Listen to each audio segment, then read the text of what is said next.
Broadway's my beat. From Times Square to Columbus Circle. The gaudiest, the most violent, the lonesomest mile in the world.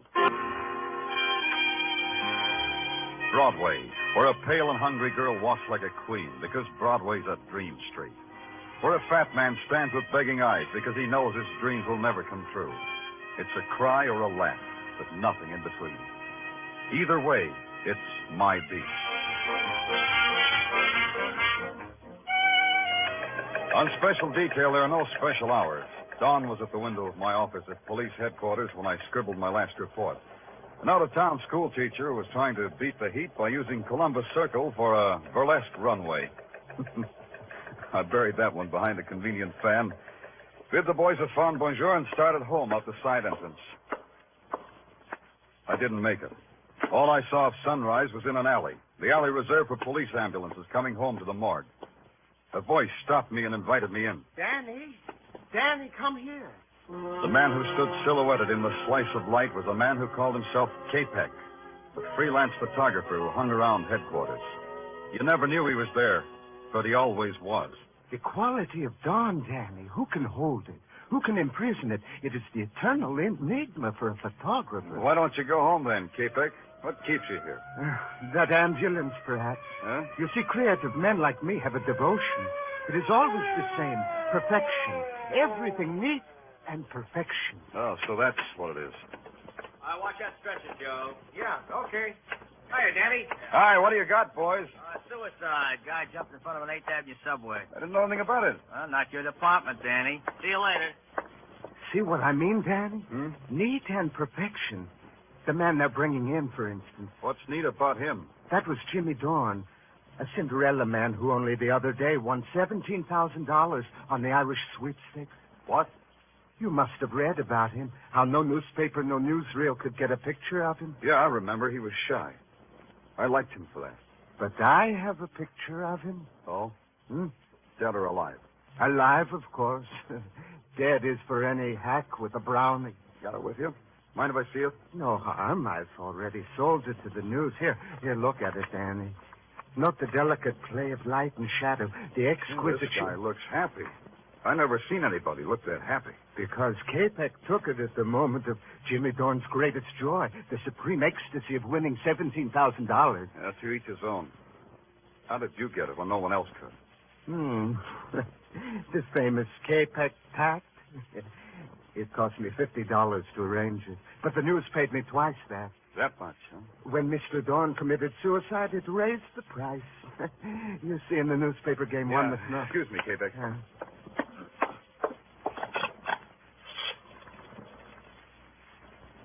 Danny Clover, give me the dope on a suicide name of Jimmy Dorn.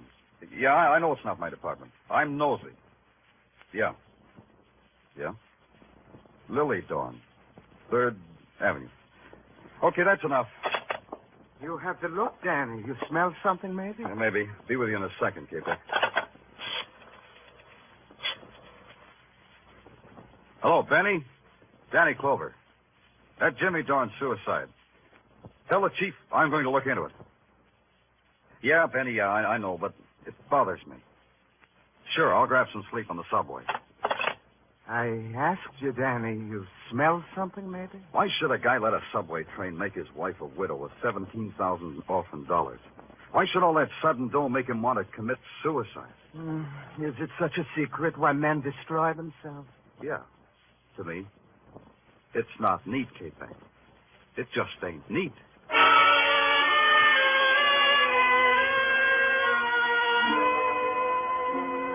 3rd Avenue is a tenement 5 stories high and miles long. At 9 o'clock in the morning, it was going full blast. The elevated, housewives hunched in open windows, kids flipping pennies against the wall, and every 7 minutes it screamed. Somewhere between Sam Chu's hand laundry, special attention paid to pleated dress shirts, and the Blue Star delicatessen, cream soda and hot pastrami 2 bits, somewhere between there was a doorbell. I pushed it.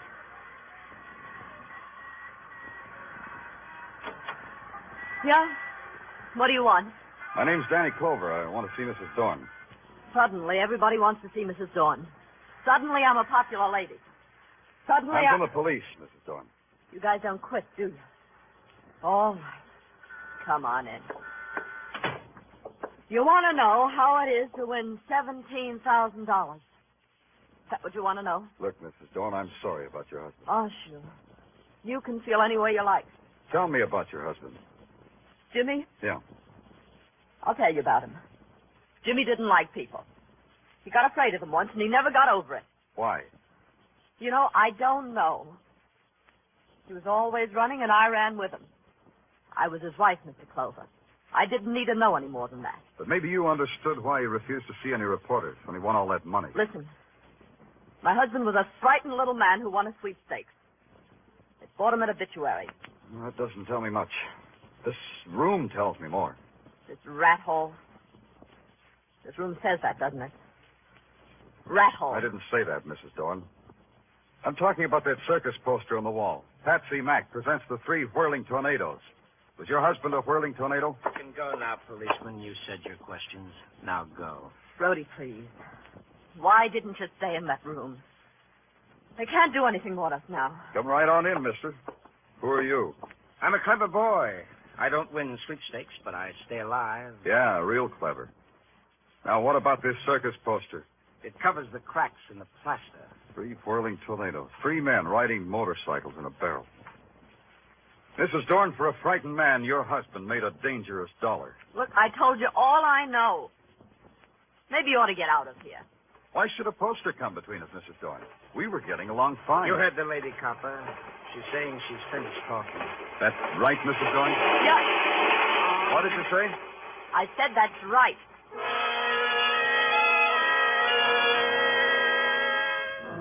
Maybe I should have let it alone, got some sleep. But it kept eating at me. When I found out Jimmy Dorn rode a motorcycle in a barrel, everybody got unhappy. I don't like it when it gets unhappy. So I took a walk and found myself on Broadway in front of a tired building that has a lot of names. You take your choice. You walk up 4 flights and you get 4 offers. You're perfect for a fairy tale ballet that's opening in Newark. You make a stunning cover in a muscle magazine. Can you play first trumpet with a Bop Hawaiian outfit? If you got a song that's trying to be published, all at a slight fee, of course. And on the 5th floor, you find what you were looking for. The office of Patsy Mack, promoter, entrepreneur, and a dollar guy. Well, it isn't Danny Clover. Hi, Patsy. You still pounding the stem, Danny? Aren't you ever going to be promoted? Promotion means a desk job away from Broadway. Who wants that? Yeah, I know what you mean. Can I give you something? Yeah, grape juice would be keen. I've got 3 fingers left of a bottle given me by a bearded lady who was enamored of my social standing. It'll bring a smile to your lips. You drink it, Patsy, and thank her for me, Patsy. Send her a dozen blue roses, or is it red roses for a bearded lady? Yeah, I'll do that. She'll appreciate it. She loves delicacy. Don't they all? Patsy, tell me a story. Okay. Now, let me see. Oh, have you heard the one Yeah, about... tell me the one about the 3 whirling tornadoes. The 3 tornadoes? What fond corner of your memory clutched onto them? Tell me about them. Well, I don't remember much about them, Danny. They've been out of the business a long time. The 3 tornadoes, huh? Well, there were 3 of them. Thanks. There was no one else connected with them. Oh, no. The tornadoes ran their own carny. Toured the villages and the metropolises. Patsy, you got a reputation for remembering every act that ever played a circus or carnival. What were their names? Oh, you put me on my mettle, boy. Now, let me see. There was Jimmy Dorn. Dorn. Yeah, I think. Oh, say, could he be the one who ended up under a subway this morning? I'll look into it. Who were the others, Patsy? Well, there was a fellow named, let me see now, a Russian kind of a name, Danilov. Yeah, that's it, Joe Danilov. Joe Danilov. And the 3rd? Oh, now you're pressing me, boy. The 3rd was a man named, let me see, Brady? No, that wasn't it. Could it have been Brody? Brody, that's it. Well, how'd you know, Danny? Brody, it's a short jump. I'll try real hard. You're sure there was no one else connected with the act? Well, now come to think of it, there was another guy. Yeah? He backed the show, I think. His name doesn't register, Danny. This guy whose name doesn't register. Was it you? Oh, are you kidding? I had nothing to do with the tornado. Well, thanks a lot. You're a gentleman and a scholar, Patsy. And a liar. I left Patsy there waving his jaw at nothing, which was about what I had. Nothing. An ex-carnival performer wins $17,000 and dies under the wheels of a subway train. They say he jumped. Why should he do a fatal thing like that? Why should Patsy lie to me? A one-sheet poster said, Patsy Mack presents the 3 whirling tornadoes. Patsy had just told me he had nothing to do with the tornadoes. Well, there's another guy I know in another place I know. His name's Pop, and he takes care of the file room of a magazine. Magazine that tells a lot about people, especially if the people are show people. The file room was deserted except for Pop. What you doing down here, Danny? Wrangling, Pop. Oh, you don't have to hide that comic book from me. My wife packs it with my lunch, Dan. Now, you take this one. Yeah.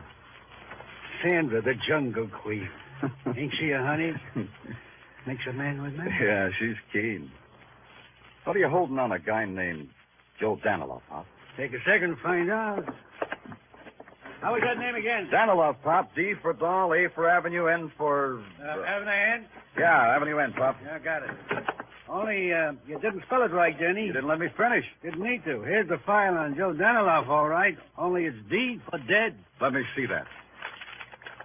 Joe Danilov, ex-carnival performer, a member of the 3 tornadoes, was found dead today at the bottom of an elevator shaft. Danilov left no survivors, his wife having died a year ago. Hey, how about this? How about what? Listen, a week before his death, Danilov came out of obscurity to win a cross-country motorcycle race with a purse of $1,000. So he made funeral expenses. That's hot news, huh? Last night, another man, a man named Jimmy Dorn, came out of obscurity to win a lot of money. He died, too. 2 whirling tornadoes all played out, one after another. You know something, Danny? What? I don't know what you're talking about. Oh, sorry, Pop. I was playing with a jigsaw puzzle. Well, you said right down there and do just that. I'm going upstairs for some coffee. You want some? Coffee, Daddy. Want some? Yeah, your coffee. Be nice, Pop. I'll just be a few minutes. Don't let anybody kidnap Sandra, the Jungle. Yeah. 2 whirling tornadoes. The third one named Brody. Maybe you'll blow away, too. Brody and the bitter widow Dorn, and Patsy Mack, the sweet guy who told lies. That you, Pop? Oh.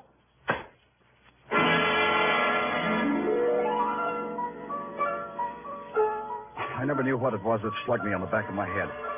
It wasn't a comic book. And whoever did it wasn't Pop. Just before I hit the floor, I had a flash. It wasn't Sandra, the Jungle Queen, either. You win a lot of money, or die violently, or do both, and Broadway will know all about you. You get your name and your picture in the morning editions. Then Broadway won't care anymore. But I care. Maybe it's because I've got a cop's curious mind, but it bothered me why Jimmy Dorn died. So I made it my personal business. And so far, business was rotten. I was on my back when Pop brought me to. It took a little longer to find out that the press clippings I was looking at weren't around. That's a new one. Rolled for some old press clippings. This needed thinking. To think, a cop's got to eat. To eat, there's a classy sidewalk cafe on the corner of Broadway and 47th where you stand up to a hot dog and a cup of coffee that dares you. I threw a lump of sugar at it when someone tapped me on the shoulder. Hello, Danny. Mind if I join you? Oh, Kaypeck, not at all. Grab a napkin. Danny, somehow you look unsymmetrical today. What happened to your head? I had it done over. Oh, you're detectives, always intruding yourselves into violence and danger. Who did it, Danny? Person or persons unknown. Oh, you should go home and get some rest. Yeah, what about you, Kaypeck? Don't you get any sleep either? I am a vain man, Danny. I've been waiting for the noon edition of the news to come out. It has the picture I took of Jimmy Dorn. Look at it, Danny. Yeah. Is it not a magnificent reproduction? Yeah, it's quite a picture. How'd you catch the expression? For an artist like me, it is a matter of precise timing. But somehow, I feel the caption beneath this picture is not right. What do you mean? I feel the caption should not read suicide. It should read murder. Oh? Makes you say that? I have captured death in my pictures for a long time, Danny. This is the face of a man whom death was about to touch with murder, not with suicide. You talk prettier, but you think like a cop. The elements for murder are 3, Danny. A widow with $17,000, perhaps a boyfriend, and... Wait a minute, Danny. Where are you going? You haven't touched your... I've got to make a call. So you can't eat first? Who calls on a rich widow with onions in his breath?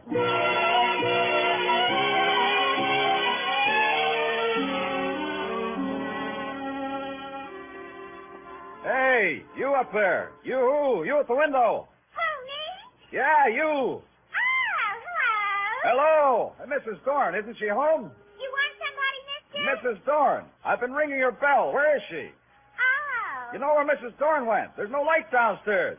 Hey, Yeah, her. Oh, sure, she had a date for across the street. What? For across the street, mister. The Eagle Tavern. I saw her go in there with a guy.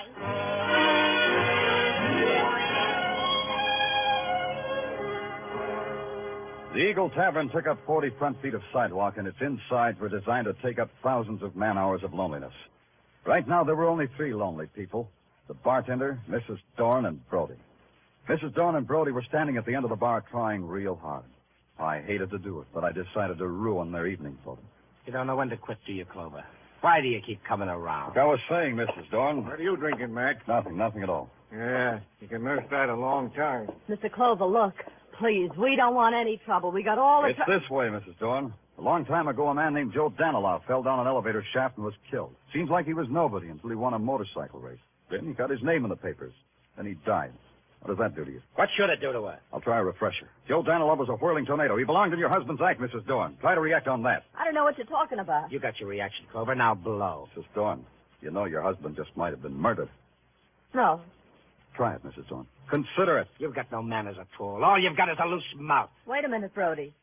The man said somebody might have killed Jimmy. Do you think so, Brody? This guy's trying to put poison in your brain, Lily. Don't listen to him.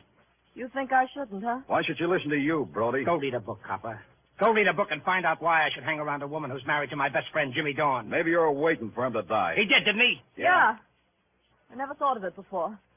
Jimmy's dead, and that makes you number one boy to a lady who just inherited $17,000. That'll teach you, Lily. That'll teach you not to talk like that. Talking a woman's easy, Brody. This will be a little... Hey, what are you doing? Hey, you can't play in here. Stop it! I'm running a decent joint. Oh, stop it! Stop it!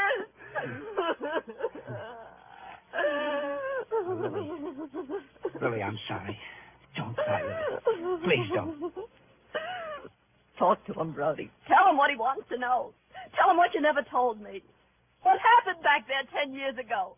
Why were you and Jimmy always hiding? Tell him, Brody. Tell him. Take off, copper.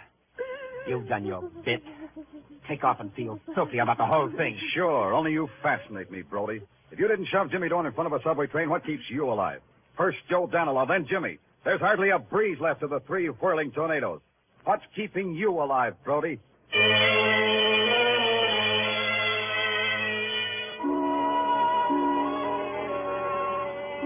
Now there was a guy I just had to see. Kaypeck. There was a chance he had taken more than one picture of Dorn. Maybe in the background I'd see a familiar face. Out in Sea Beach near Coney Island, I found the door with Kaypeck's name on it.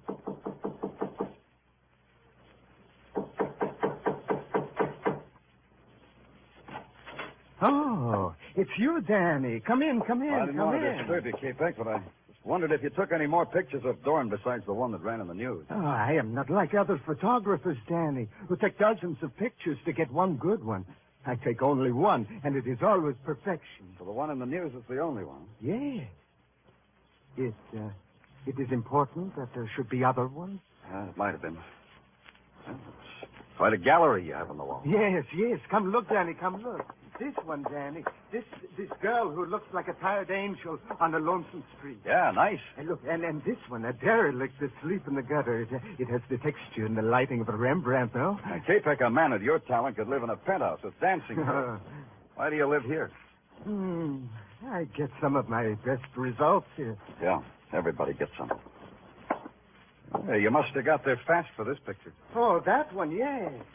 Well, you know my deal with the police. The minute anything violent happens, I go out with you. I get a picture. You get a body. Who was it? That is a man who was once Joe Danilov. Danilov, huh? Yes. I took this picture just after he fell down the elevator shaft. The mood of finality was magnificent. Very dramatic, Kaypeck. Danilov was one of the 3 whirling tornadoes. Did you know that? So? Well, to me, Danilov was simply a man who fell down into space and died. The picture captures the sensation, don't you think? The down-sweeping lines, the shadows like a dark caress, the broken form like some grotesque passion, everything neat, everything...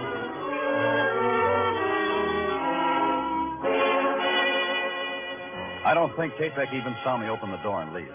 It's a long subway ride and a transfer back to Broadway.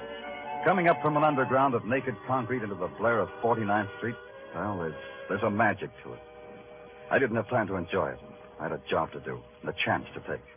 And the chance paid off. Patsy Mack was in his office working late. Okay, Danny, so I lied to you about my connection with the tornadoes. And why not? First Joe Daniloff, then Jimmy Dorn. Next, maybe me. Why should I take a chance? They were accidents, the people say. Oh, not just accidents. Danny, not that kind. Tell me, Patsy, why do you think you'll be next? I don't know. This looks like everybody connected with the tornadoes is written down in a little black book. Tell me more, Patsy. This time I'm leveling, Danny. Once I managed the tornadoes, but I dropped them like they were a basket of snakes. Why? What did they do? Remember, I told you there was another guy, their backer? Yeah. Well, he got sick. He went to a sanitarium. While he was there, the tornadoes robbed him of everything he ever had. All three of them did that. Yes. Daniloff, Brody, and Jimmy Dorn. Daniloff and Dorn are gone. That leaves only Brody, plus the widow Dorn and $17,000. Were you ever in a sanitarium, Patsy? No.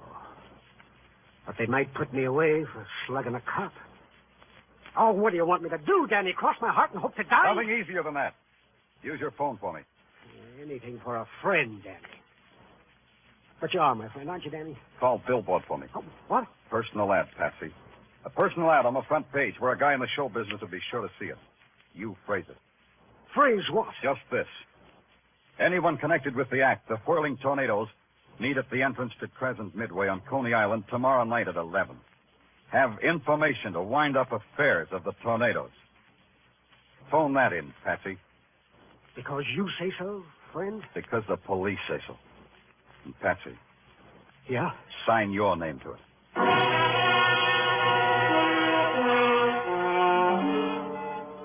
So I had it all set up. This case had murder in it, and I was pretty sure I knew who the murderer was. It was a matter of supplying a pigeon. That was me. The next day, two things happened. The ad was on the front page of Billboard, and rain came. When I hit Coney Island 10:30 that night, it was a wet desert.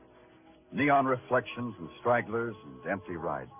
The place was shadows on peeled paint and shadows on shadows. I had to spot the killer before he spotted me. So I picked one of the darkest places under the framework of the roller coaster and walked into it.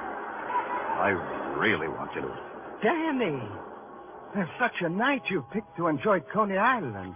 On a night like this, it is a dismal alley. I'm in a dismal mood, Kaypeck, and that gun you're holding doesn't make it any brighter. It gives me the bravery to give orders to a policeman. You shoot me, you'll be out of character, Kaypeck. How are you going to make it look like an accident? I have other ideas. First, I put my gun in my hand in my pocket. Now I say to you, let's go. Walk, Danny, walk. You know, Kaypeck, I think you loused up the job. A long time ago, you told me everything was neat and perfection. You forgot to tell me you put up the dough for the whirling tornadoes before you went to the sanitarium. So you killed Daniloff and Dorn. But Brody gets away, huh? Brody in time, policeman. But first, you and I take a ride on a roller coaster. Yeah. I was wondering how you'd manage it. Neat and perfection, Danny. Now get on. I'll pay for the tickets when the ride is over. In here, Danny. You get in the first car. I'll sit in the car behind you. How are you going to work this, Kaypeck? You going to slug me and heave me over? Like I said, you can't shoot me. Then it wouldn't look like an In accident. a few seconds, when we get to the top, you will see. And now keep your hands to your sides, Danny. That's better. Going to get a picture of this one, too, Kaypeck? When we get to the top, you will see. The top was 2 seconds away. Now, Danny, stand up. Stand up. I stood up. Out of the corner of my eye, I saw him rise, See too. how I Take the make gun it out of look his like an pocket, its accident, barrel in Danny? his fist. His arm came up in a wide arc, and that was the break I was waiting for. His body arched forward to strike. I twisted, grabbed his hand and elbow, and threw. Let go, me, Danny.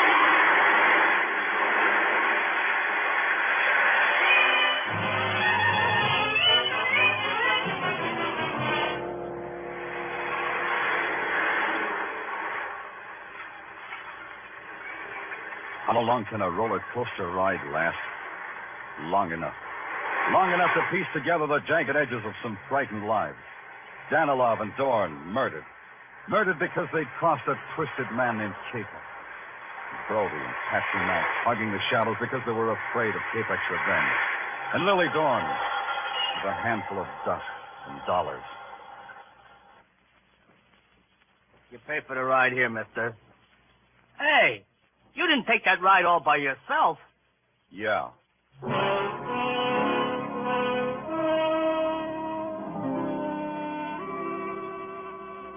A little while later, an ambulance came and picked up the dead, broken body of Kaypeck.